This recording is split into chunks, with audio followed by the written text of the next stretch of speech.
everybody, and welcome to the 63rd episode of the MyMuddlings podcast. Thank you so much for joining me today. I know only this morning I'm recording again. It's a Thursday.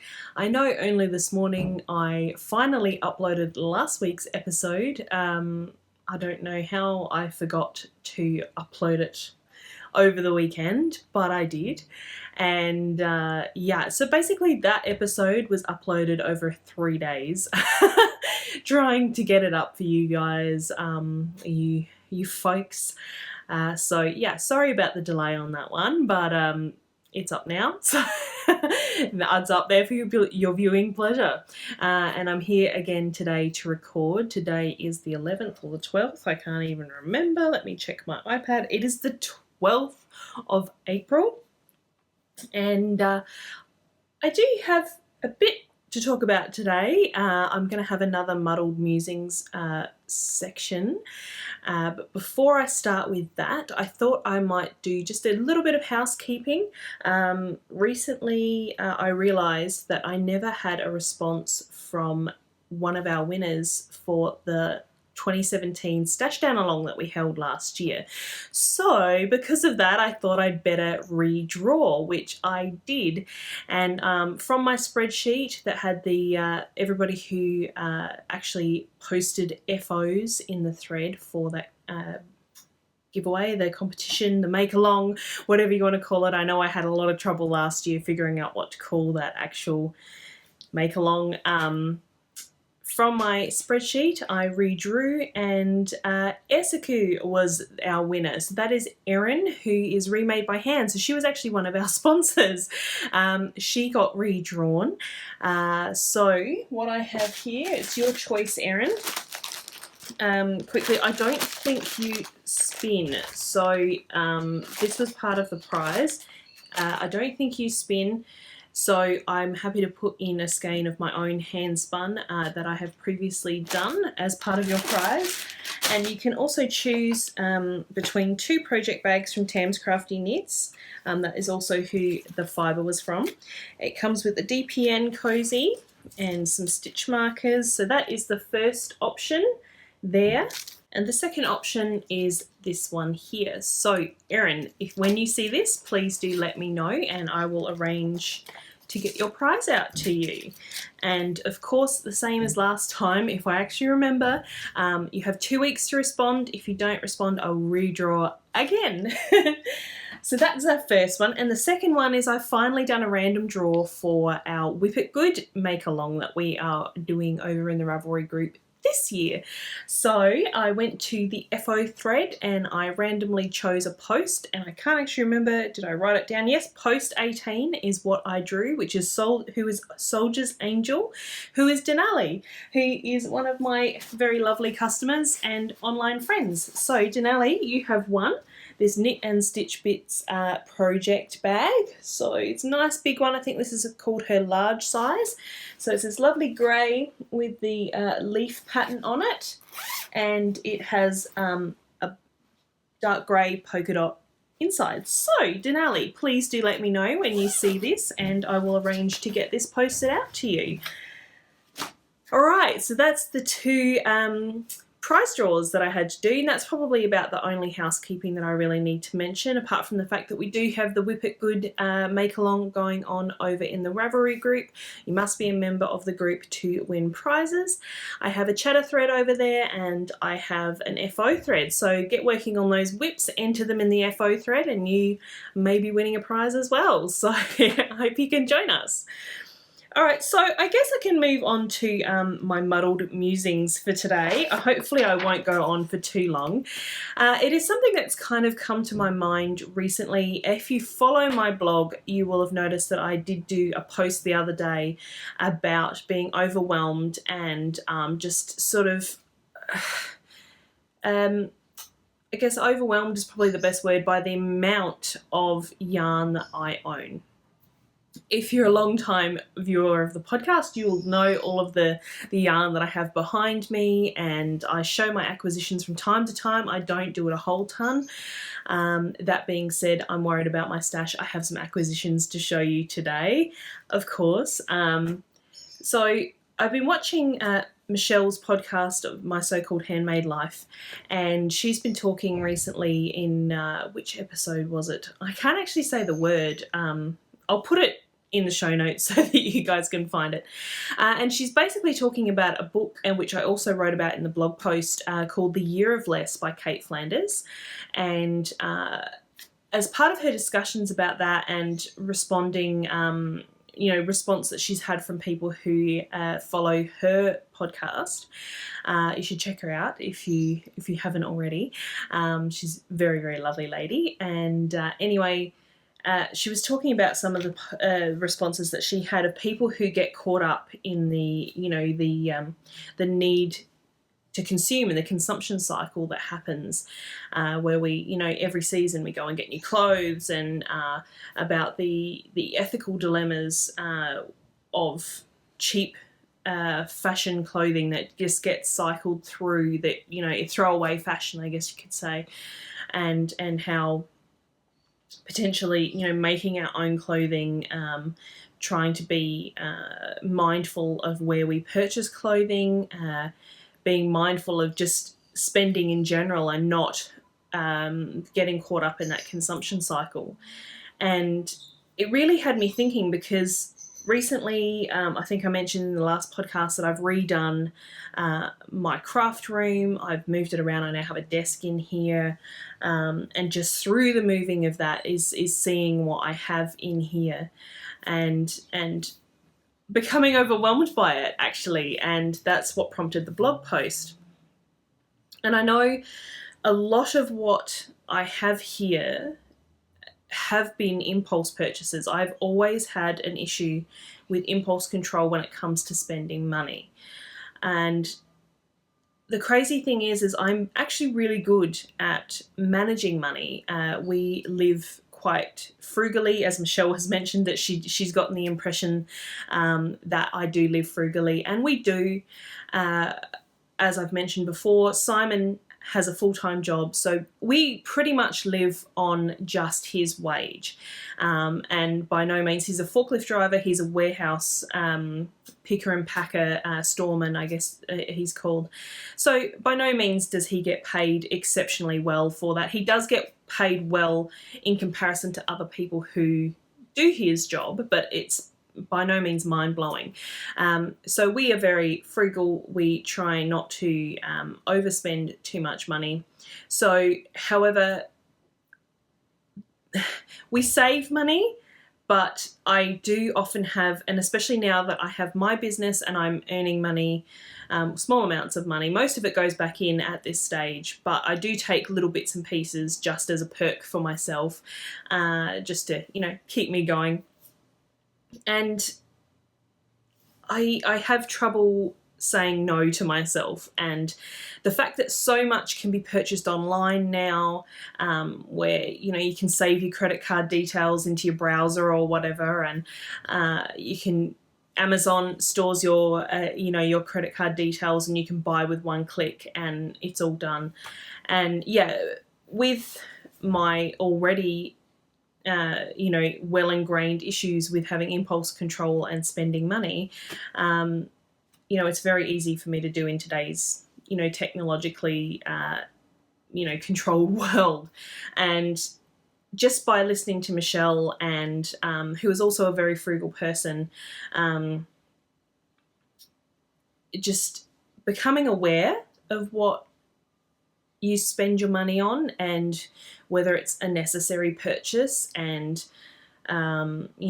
whether it's an ethical purchase and things like that. And it's really been weighing on my mind recently, and even through that I'm still buying stuff, but I guess by reading about it and thinking about it, I'm just going to be guilting myself. But I do want to make a change, and as part of that, I did pick up the book that Michelle was talking about, The Year of Less, and which is actually, I haven't checked it recently, but in Australia on Amazon, you can get the Kindle version for about $1.82. It's really cheap, which, of course, for less than $2, I'm happy to buy a Kindle book. And I started reading it, and it's actually really a good book. It's very, you just want to keep reading it. Like, she's written it in a very conversational manner, I suppose, that you just want to keep reading and finding out more about her story and what she did. And yeah, so I've been thinking a lot about that, and along with, you know, my realization of just how much I have in this room, and things like that. So I'd like to hear what you guys have to say actually about, do you find yourself get stuck in the consumption cycle? Do you just buy? What do you do with all the stuff that you have? I mean, lately I've been very much trying to pare down, especially because, like I mentioned in the last podcast, we do live in a small house, and you know, it's just, I can't have all of the stuff that we still have, even though I think when we moved, we probably halved our possessions. We actually got rid of a lot. But there's so much further to go. And talking to my Knit Night girls the other night, my friend Lauren said, had a really good suggestion, because I was saying that my husband, you know, Simon, if you've been watching a long time, you know him, you've seen him on the podcast. He hasn't, he has, I don't want to say an issue, but he does not like to get rid of things. He's a little bit of a hoarder, and that can make it really hard when I'm sort of the opposite and I want to get rid of everything and start from zero, essentially, is how I'm feeling. And Lauren had a suggestion that she said to me, do you have a room of your own? Do you have your own craft room? I said, yes, I do. And she said, well, you can focus on just your area. She said, why not pare down what you have in your room, which also includes my wardrobe, which is just behind the camera.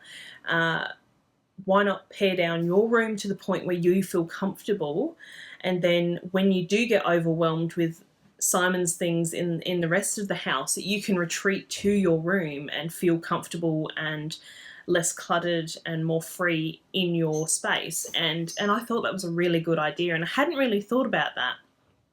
You know, making my particular personal area into the sanctuary from the rest of the house and the things that are around. So that was a really good idea. And Michelle brought up some interesting questions, which I actually printed out and highlighted here, so I can respond to those.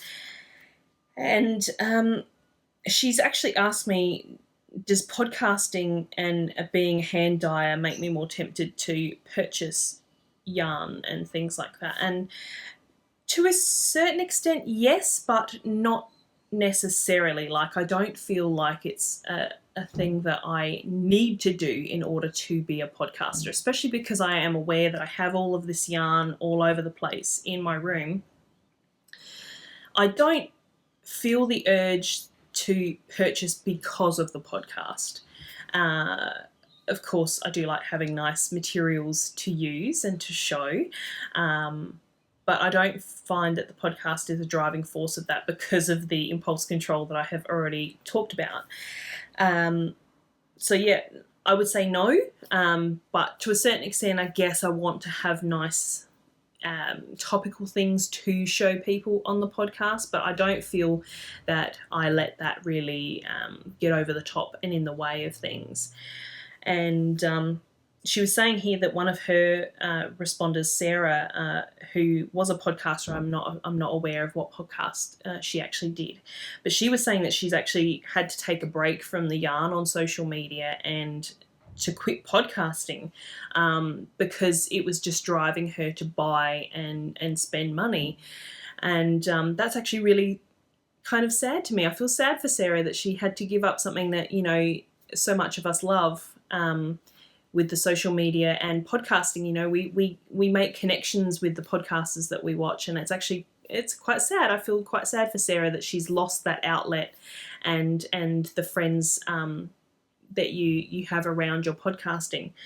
But I do, you know, I applaud her for making that decision and saying, hey, I've got to put a stop to this. I've got to fix this. And if that was her way to do it, then, you know, all power to her. I think that it's a really brave decision to cut yourself off from all of that to, you know, help improve your life and the way that you spend your money and things like that, and to do it for yourself and your family. So yeah, well done, Sarah. Not that I don't know if she'd be watching this, because she's trying to keep away from all of the yarn. And Michelle, even though she's a new podcast, she says she's actually finding that she's feeling that she's getting swept away. I don't think she's under pressure, but she's feeling she's getting swept away by needing to knit of the moment patterns and have lots of FOs and use a lot of hand-dyed yarns just to be a podcaster. And I would say to Michelle, you don't have to. We all have stashes. Just use what you have. The thing is even, use your library on Ravelry. I don't pick my projects because of what is currently in the knitting popularity of the time. I mean, I do buy those patterns. Like if they're on special, I have to probably incorporate that into my mindfulness, is stopping buying patterns just because they're on special or there's a discount code. But yeah, I think it's more important to potentially bring up older patterns and use yarns that people aren't aware of, because I think that actually makes it more interesting for the viewer to have different things to see, things that aren't already surrounding them in social media and on Ravelry and things like that. The older patterns, the different kinds of yarns that aren't necessarily hand-dyed. Yeah, so I think for me as a podcast viewer, I actually probably prefer seeing projects that aren't super popular at the time, because you see them everywhere. It just, yes, they're beautiful and I love looking at them, but they do sort of flood the social media and the podcasting world. So I love to see different new to me designers, new to me yarns that aren't flooding the market, I suppose you could probably say. So yeah, Michelle, I think just be individual, just do what you want to do and don't necessarily feel that pressure to be swept along with what is popular in the moment.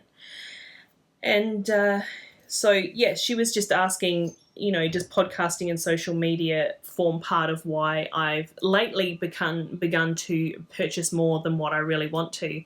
And I would probably say yes. Social media, I'm big on Instagram. I check, even though I haven't posted a whole heap, especially on Lovebirdlane recently, I do check it multiple times a day. So through that, I have met a few yarn dyers. I'm currently really into Circus Tonic Handmade, and I actually have a project that I am going to show you guys a little bit later, made from Hannah's yarn, and she is having a collaboration with Jess's Mess, who is an artist, and they're doing little bird pins. And I think I've spoken before, I'm a crazy bird lady, so I cannot resist these bird pins.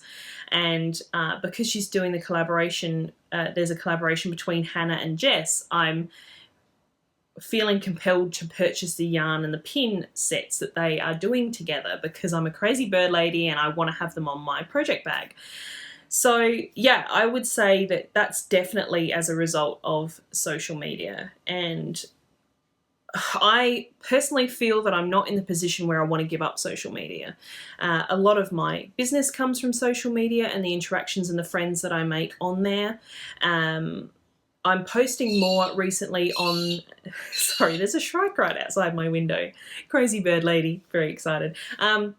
Yeah, I'm trying to post more on my personal Instagram, which is just @AnnofJulie, because yeah, I'm feeling less inclined to, do the business side of things. Not that I don't want to, I'm actually looking forward to, but it's just because I've been in a bit of a lull since Fibre Feast that I haven't actually had a lot of stock to talk about. I'll probably post later today with my FO that I'm going to show you in a little bit. So yeah, I would definitely say Instagram is a big enabler for me to spend money. Especially with the ads, they are getting really good targeting with their ads, and I've purchased a couple of things off ads that I've seen on Instagram recently.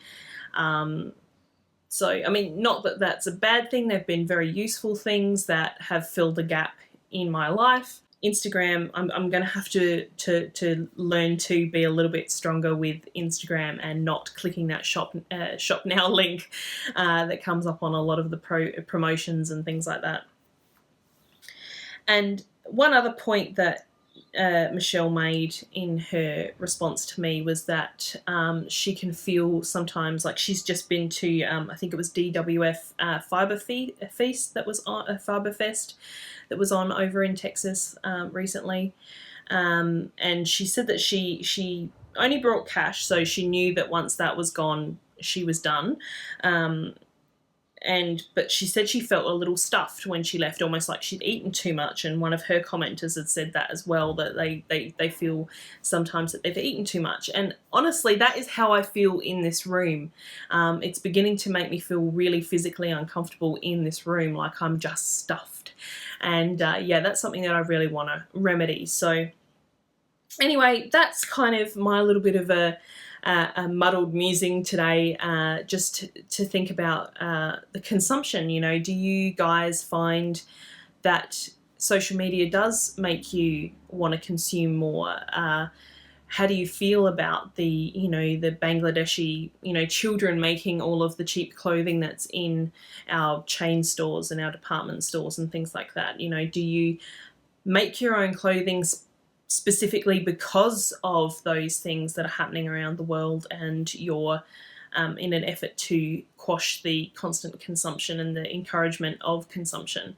I'd really like to hear what you all have to say, and whether you have any suggestions for me. If you'd like to make any comments, please do tell me down in the comment section, and I'd love to hear what you have to say. So I guess now I can move on to some knitting. So let's talk about an FO. Now, you guys have definitely seen these before. These are my street art socks, which are just my vanilla pattern, which you can get now on Ravelry. And this is my own yarn. This is Lovebirdlane Yarn's Sheepy Sock in the street art colourway. So yes, I finished these the other day, and I'm really happy with them. Just let me adjust. Yeah, I'm really happy with the way these turned out. These were specially dyed to have this sort of spiral pulling striping effect. So it's been a very popular colourway actually of mine. I should dye some more and get it into the shop. But yeah, these will be for me. Not like I need another pair of socks. I'm starting now on developing Simon's wardrobe of socks. I'm going to, like I said, get 7 pairs for him. One of my work in progress today is a pair for him. I can't actually remember how much I used in this, but this is my Sheepy sock, which is my BFL nylon base, and I really, really like it. It's got that lovely rustic feel, like these are going to be a really good hard wearing pair of socks. I personally really love BFL. I know some people don't, because it is a bit more rustic, but for socks, I mean, maybe an over and outer wear item I might do in it, but not anything that would be like a sweater that's close to the skin. It's a little bit scratchy. Not that it doesn't really bother me that much, but I do love a BFL sock. So I'm really happy that I have these in my sock wardrobe now. It is cooling down. We've had a really hot last week, up to yesterday. Even yesterday was 38 degrees. But today I think we're due for about 24. It's nice to have a break from the heat. So I think now, hopefully, we are travelling towards winter. We're getting our actual autumn now, hopefully. And I should be able to wear these really soon. So these are my vanilla socks a la Lovebirdlane pattern, which you can get for free on Ravelry. It has the Fish Lips Kiss heel there.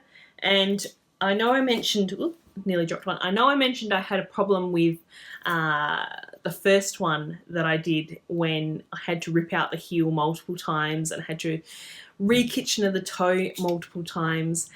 I did not have that problem with the second sock, which is really good.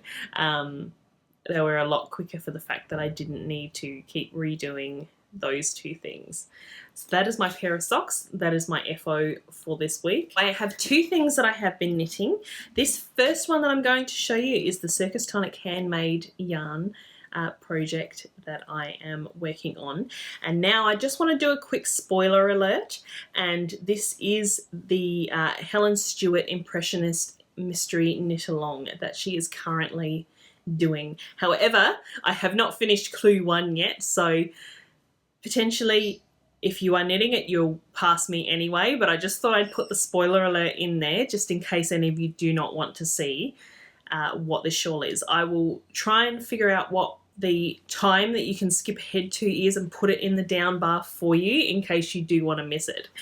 But I'm going to pull it out now, so you have been warned. I've got it in my giant knit and stitch bits bag because I took this to knit night the other night. Here is my Impressionists Knit Along.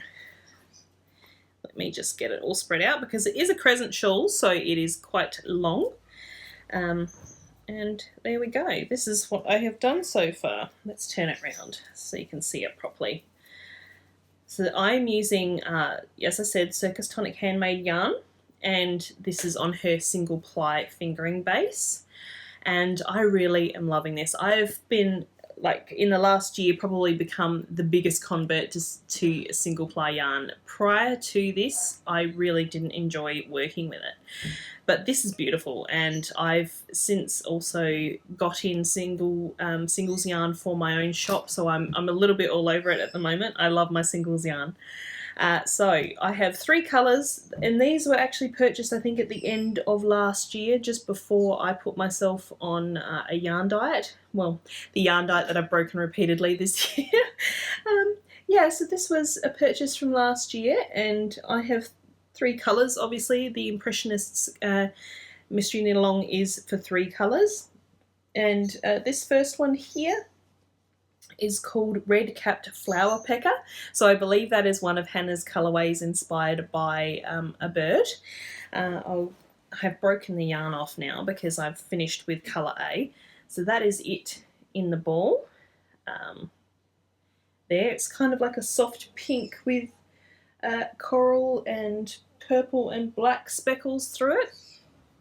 Let's put that back in the bag, which has then gone down into this bluey purple pink, which is called Blink, which is still attached. Granger's just wandered in, so hopefully he doesn't knock the camera too much. So that is Blink there. It's like a pink and blue speckle which creates purple as well. So I think I'm nearly finished Clue 1. Where I will be bringing in my 3rd colourway, which is the Magnificent Rifle Bird, which is this one here. So it's kind of like a grey and a purple with some sort of yellow bits through it. Although I did realise I bought these 3 colourways together to do a 3-colour project. That's why I did it. But funnily enough, the first 2 are very speckly and this one is not. This one's more of a tonal, so I guess it doesn't really kind of fit, but I'm sure it'll be fine. I'm not really going to be that worried. So that is my 3rd colourway. I'm really enjoying it. It's pretty mindless. I've got a little progress keeper there from Tam's Crafty Knits. Little rose progress keeper. So it's pretty mindless at this point. Just some little eyelets have been coming in and just a lot of garter stitch backwards and forwards. So that's been actually getting most of my knitting time is this, because I've really been enjoying it. And because of, you know, what I wrote about in my blog post and what I've just spoken about in Muddled Musings, being overwhelmed and not being super inspired by what I have in my stash. So because this is one of the newer acquisitions that I have had, is these 3 colourways, and, you know, the fun of the mystery knit along, it's kind of really perked up my interest, I guess you could say, in knitting again, because I was getting a little bit jaded and not really enjoying it, and I've been casting on a lot of things recently and not working on my whips, which is the point of the Whip It Good make along that we're having, was to try and get some of those whips gone.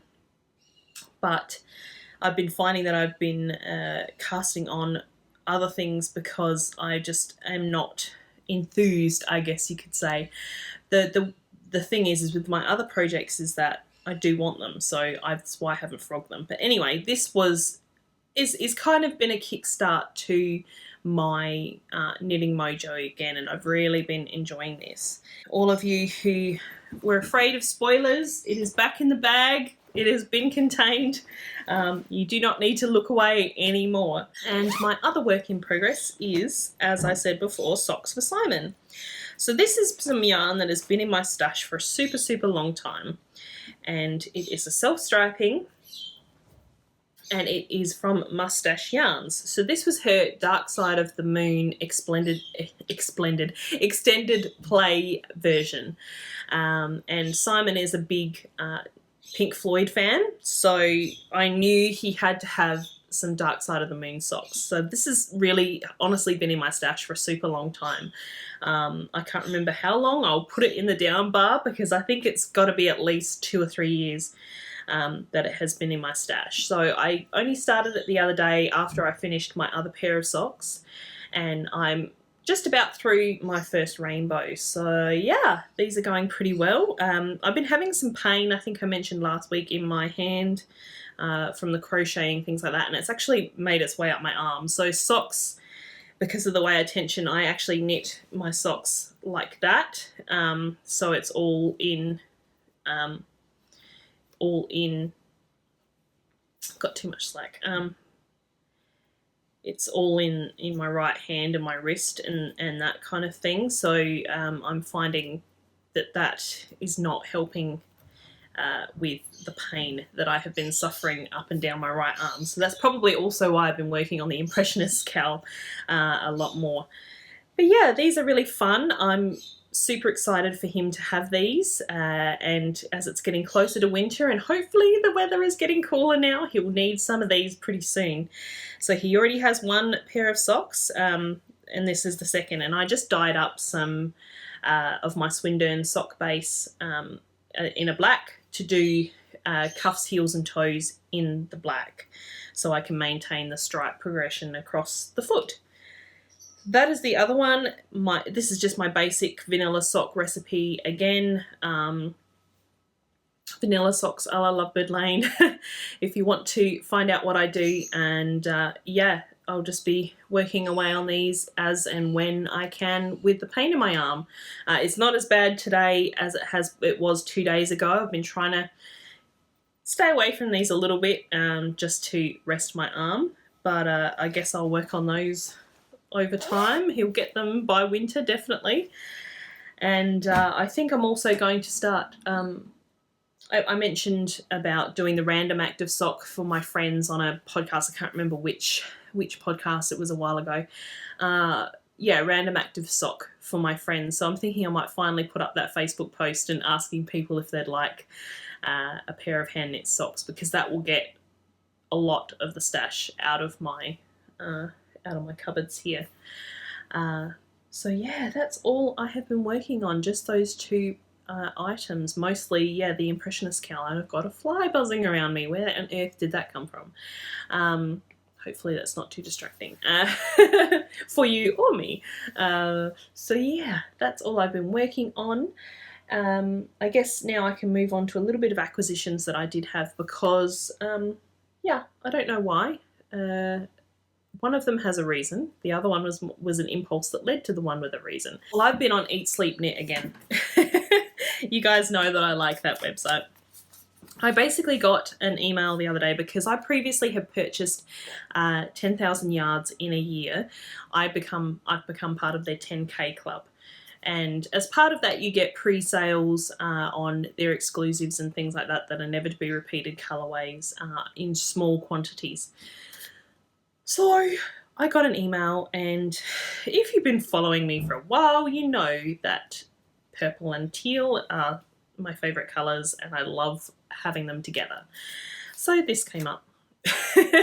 This was one of their limited edition Under the Sea colourways. As you can see here, it's from Squoosh Fibre Arts, and this is called Kelp Forest. And you know, purple, teal, got my number. So I purchased some of this on their beefcake sock because this was the only fingering base that they had. They did have it on DK as well. I believe it has since sold out, so I don't think you'll be able to get your hands on this unless it's from a D-stash. And yeah, so I grabbed one of these to make some socks probably. It's 75 superwash merino, 25% nylon. And also because I've been part of the 10K club, you get free shipping once every 30 days. So I used my coupon code to get free shipping. I had, I think, $15 worth of store credit in my account. So this actually ended up being about $11, I think, just for this skein. So as part of that, I thought, well, I'm getting free shipping, and I've had this skein in my stash for a really long time. Now this is, as you can see, Blue Moon Fibre Arts. It's their Targi worsted base, and it's 616 yards, so it's a massive skein, and two of these really should get a cardigan for me out of it. And I didn't think of that when I first bought this original one, and this is their colourway Black, as you can probably see on the label, which is kind of a purpley grey. And I've been looking at Eat Sleep Knit for ages to get another one of these so I could make a cardigan or a sweater or whatever. And this colourway has been sold out for a really, really long time, and every time I've checked, even since last year, it's been sold out. So let me get rid of that one. Yeah, so I hadn't been able to get another one of these to potentially make a sweater out of, or a cardigan. So I got the next best thing, and that was their Blecker colourway, which has already got blue hair on it. So they are very similar, but the Blecker does have like brown in it as well. So I figured what I could do is just stripe pretty much. So I'll use this, and I'll stripe them together in whatever I make. You know, 2 rows of each or something as I go round. But yeah, now I have a sweater's quantity of the Targi, 100% Targi wool. I figure I can make myself a stripy. It'll be a very subtle stripe because, like I said, they're very similar colorways. It's just this one's got a little bit more brown. So yeah, that is something that's going to be upcoming. And once I got them together, because online they looked quite different, but once I've gotten them together, they're actually really, really similar. So it'll be a very, very subtle striped sweater or cardigan somewhere in my future, hopefully pretty soon, because these take up a lot of space in my stash because they are bumper skeins. They're 250 gram skeins.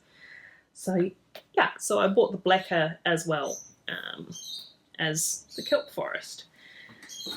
So in a way, that purchase was, I guess you could say, let me just grab my tea. I guess you could say that purchase was partially mindful because I had been searching for that second skein of the Targi worsted for quite a while. So I guess that's probably the more mindful side of that purchase, and the Kelp Forest was the impulse. But, you know, you can justify anything when you've got store credit and free shipping, right? So yeah, that's been added to my bumper stash, which I think is verging on sable. If you guys are interested in taking any of my yarns off my hands, head over to my stash and maybe inquire about some of them. I may be open to selling them. Don't ask me about Full and Vine yarns. Those are mine. I am keeping them. Yeah, so anyway, what has really been happening? I've been into my plants a bit more. I've bought more plants. Simon and I went to Bunnings on the weekend. I bought a couple of sad cases that I've been nursing back to health. One of them is definitely looking really good. It was a calla lily. She was looking exceptionally dehydrated. I did a bit of research to find out what they like, and yes, she was very dehydrated. I've given her some water and I've repotted her, and she's all perking up again, which is fantastic. And I bought another little thing, I can't remember what it's called, but it was called something Cartwheel is the commercial name that they've given it. It's supposed to be a a flowering plant that was extremely overwatered, and reading the tag on it says that they don't like wet feet, quote. So yeah, I've been trying to nurse him back to health, but a lot of dead sections on it, so I'm hoping that the whole thing isn't dead. And I can actually bring it back to life. So I repotted my tomatoes that I bought as well, and I bought some marigolds to include with the tomatoes in their pots, because I was doing a bit of a read, as I said before, and it says that planting things, I think it was nasturtium, zinnias, marigold, and I think one other type of plant, will encourage good insects to come and ward off the bad insects that'll go after my tomato plants. So yeah, so they're all potted. I'm trying to keep them all living, because yesterday, even though it says that marigolds and tomatoes need full sun, yesterday the sun was a little bit too hard for them and they all drooped. So I put them under the pergola, the gazebo that we have out there, and given them a bit of water. And my succulents that I got a couple of weeks ago are all looking fantastic. The one that I was nursing back to health that my friend, my ex-colleague, gave me is looking really good. It gets partial sun, and I've been giving it lots of water just to try and, because it was really dehydrated, it was really shrunken and did not look very nice at all. But now it's all plumping up again, and yeah, I'm really glad that that one's been able to come back to life, because that was the only one that was still had some life in it from what she had given me. So yeah, my herbs are doing well. They're all beginning to pick up and grow. So I'm really happy with my plants, and I'm hoping that this is the start of my green thumb, and hopefully I can start to grow some vegetables and things like that to feed Simon and I. So hopefully the tomato plants will bear fruit eventually. They're only little. I only bought little seedlings, so they've got a little way to go. But yeah, it's making me really happy just to spend some time out in the garden. I tend to do it with no shoes on, so I'm grounding myself on the grass, and you know, I'm potting life with my hands. So it's been quite fun. I've been really enjoying it, actually.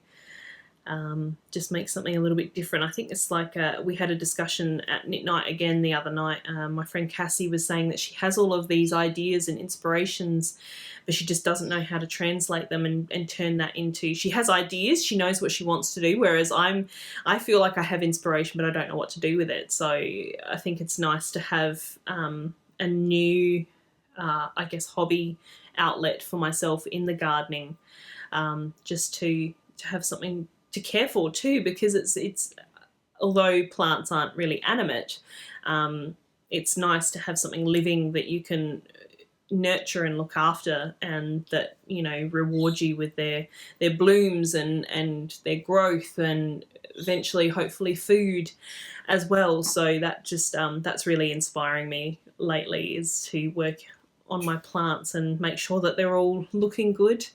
My cyclamen that I usually keep in here was looking very, very sad yesterday.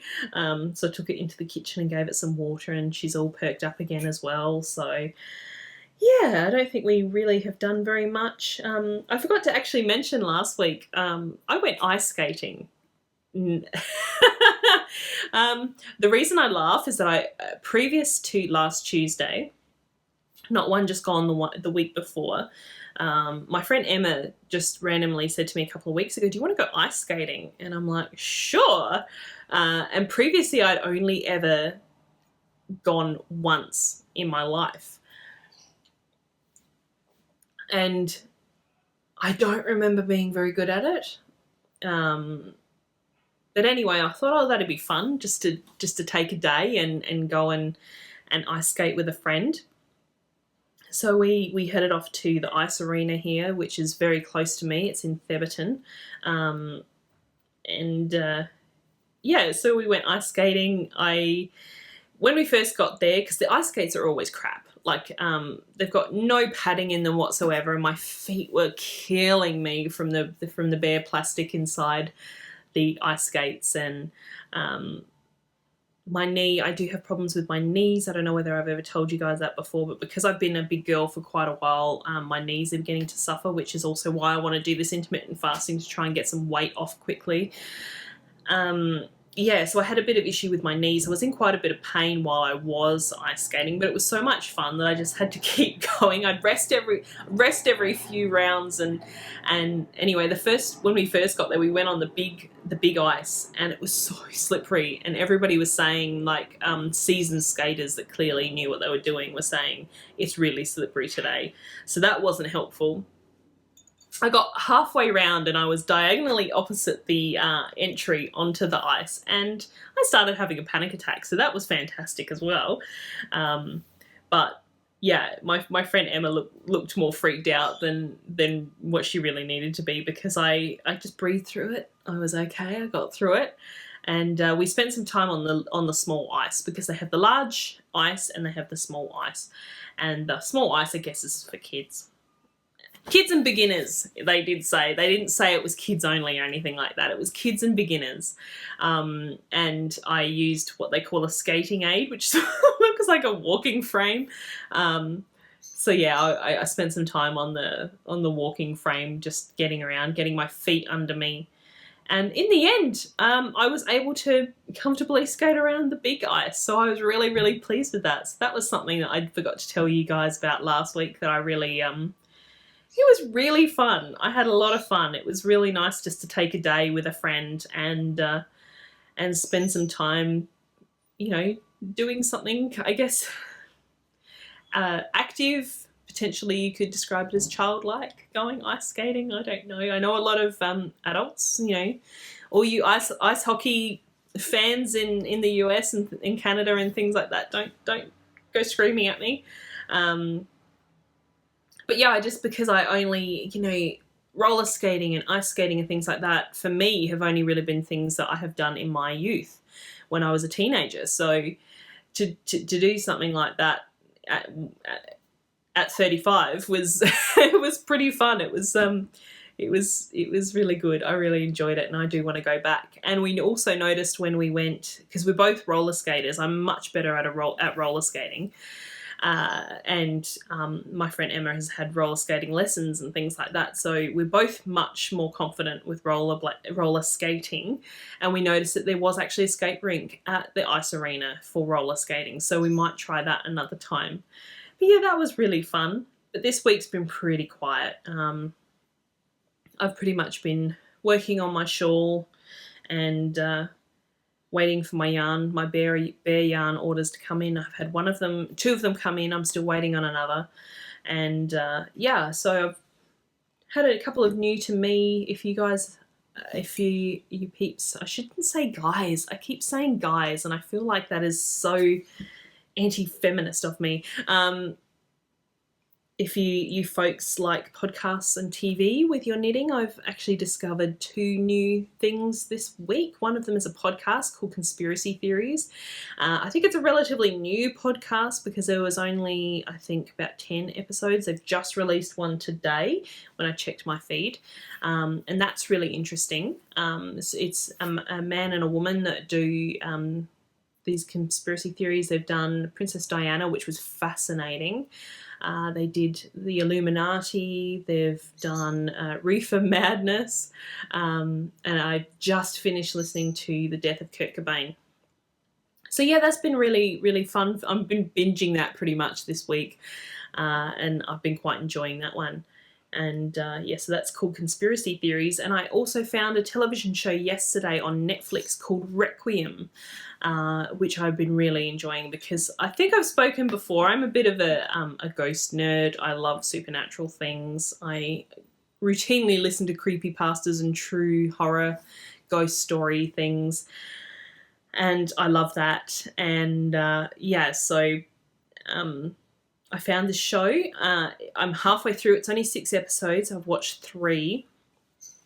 And yeah, it's about a missing girl and a woman who thinks that she may be that missing girl. And although a lot of it at the moment has mostly been reality based, like, you know, like just with living people. There seems to be some sort of supernatural element which has not really been explained or discovered yet. So I'm looking forward to watching the next 3 episodes to see how that pans out. So I've been really enjoying that. If you need a television, it's bingeable too. I was very easily watched 3 episodes yesterday while I was knitting, which was unheard of for me. I'm not a huge movie TV person, but yeah, I really enjoyed it. So that's another recommendation for you. So I think I might give my voice a rest. This is probably going to be pretty long. I feel like I've been talking forever. I have some more tea. And go and edit this and hopefully upload it a lot quicker than what I did with the last one. So anyway, I guess I will sign off here. Thank you so much for joining me today and spending some time. I hope you enjoyed. I hope you were interested in the discussion that I had earlier, and I'd love to hear if you have any input or suggestions or anything that you'd like to add to that. I would love to hear from you. And you giveaway winners, please do let me know ASAP that you've seen this and you'd like to get your prize. And until next week, happy crafting. I hope you all have a fabulous, safe, happy week, and I will see you then. So bye.